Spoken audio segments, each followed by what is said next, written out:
Hey everyone, and welcome. Today we're going to tackle a question that I think hits home for a lot of us. How do you take those big financial dreams, buying a house, traveling, maybe just finally feeling financially secure, and turn them into an actual plan you can follow? Let's dive in and break it down. Okay, let me know if this sounds familiar. You're trying so hard. You're working, maybe you've even got a side hustle going on, but when you look at your bank account at the end of the month, it feels like you're just spinning your wheels, right? It's that classic feeling of financial drift. But here's the good news. There is a really powerful way to grab the steering wheel and take back control. And that's where this idea comes in. Setting financial goals, it's not some boring chore. Seriously, think of it like building a bridge. It's the thing that connects where you are right now to that future you're dreaming of.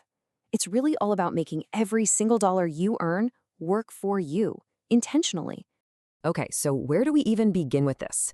Well, the most important first step, and this might surprise you, it's not about opening a spreadsheet or getting lost in some complicated budget app. Nope, it's actually about looking inward. It's about connecting your goals to what really matters to you, your core values. And that quote nails it. The key word here is purpose. See, when your goal isn't just save money, but is tied to something bigger, something personal, like being able to provide for your family or having the freedom to pursue a creative passion, it stops being just a number on a screen. It becomes meaningful. And that connection, that's your motivation. That's the fuel that's going to keep you going when it feels tough. So I want you to really think about this for a second. What's your long-term vision? What does that ideal future actually look like for you? Do any of these things on screen jump out? Maybe it's that dream of owning your own home, or the freedom to travel whenever you want, or finally launching that business idea you can't stop thinking about. Whatever it is, that is your why. Okay, so once you've got a handle on your why, it's time to figure out the how. And to do that, we're going to use a really simple but seriously effective tool called the SMART framework. This is the secret sauce to turning a fuzzy dream into a rock-solid, actionable plan. So what in the world are SMART goals? Well, it's just an acronym, but it stands for 5 key things that make a goal really, really powerful. It's basically a proven method to make sure your goals aren't just wishful thinking, but are actual well-defined targets that you can hit. Let's break it down letter by letter. Your goal has to be specific, measurable, achievable, relevant, and time-bound. Getting each one of these pieces right is the magic that turns a vague wish into a concrete plan. So let's see what that actually looks like. First up, S for specific. Something like, I want to save more money, it's just too vague. It doesn't give you anything to aim for. You need a clear, specific target. What exactly are you saving for? Naming it, like, I will save for a down payment on a house, gives you a real destination to work toward. Next, M for measurable. You've got to give your goal a number. How will you know when you've actually done it? Saying, I will save $30,000 for that down payment turns it from a vague idea into a real target that you can actually track. Then we have A for achievable. And this one is super important. It's about being honest with yourself. Take a real look at your budget. Is that goal possible? I mean, saving $30,000 in 1 year might be impossible for most of us, right? But what about over 5 years? That feels more doable. The point is to set a goal that stretches you, but doesn't feel so overwhelming that you just give up. Okay, fourth is R for relevant. And look at that. We're right back where we started, talking about your values. Does this goal actually matter to you? Or is it something you feel like you should be doing? Because trust me, your motivation is only going to stick around if the goal truly connects with what you want for your life.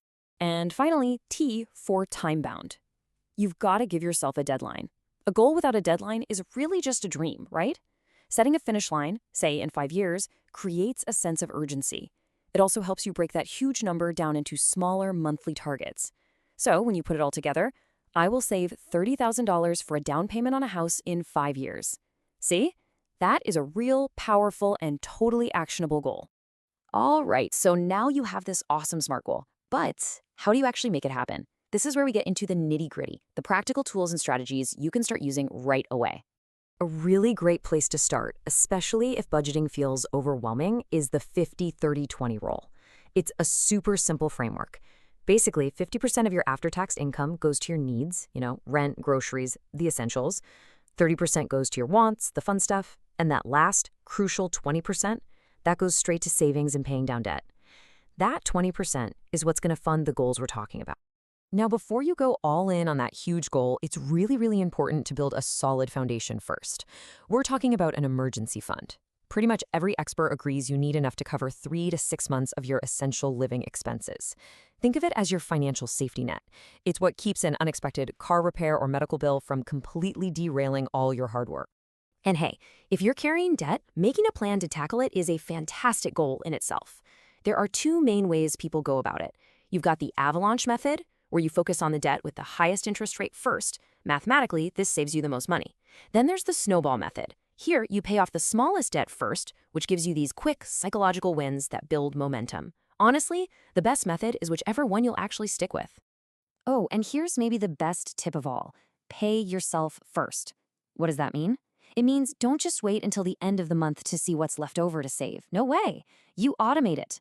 Set up an automatic transfer from your checking to your savings account that happens the day you get paid. That way, saving isn't an afterthought, it's a non-negotiable habit. Okay, you've connected your goals to your values, you've made them smart, you've even got a plan in place. Now for the final piece of the puzzle, and let's be real, it's often the hardest part, actually sticking with it for the long haul. So here's a little checklist to help you stay the course. First, write your goals down. I'm serious. Put them on a sticky note on your mirror, make it your phone's wallpaper, whatever it takes. Keep them visible. Second, track your progress. Seeing that number go up is a huge motivator. Third, get an accountability partner. Tell a friend or your spouse what you're doing so they can cheer you on. And finally, please don't forget to celebrate the little victories along the way. Every bit of progress is worth acknowledging. You know, this quote really says it all.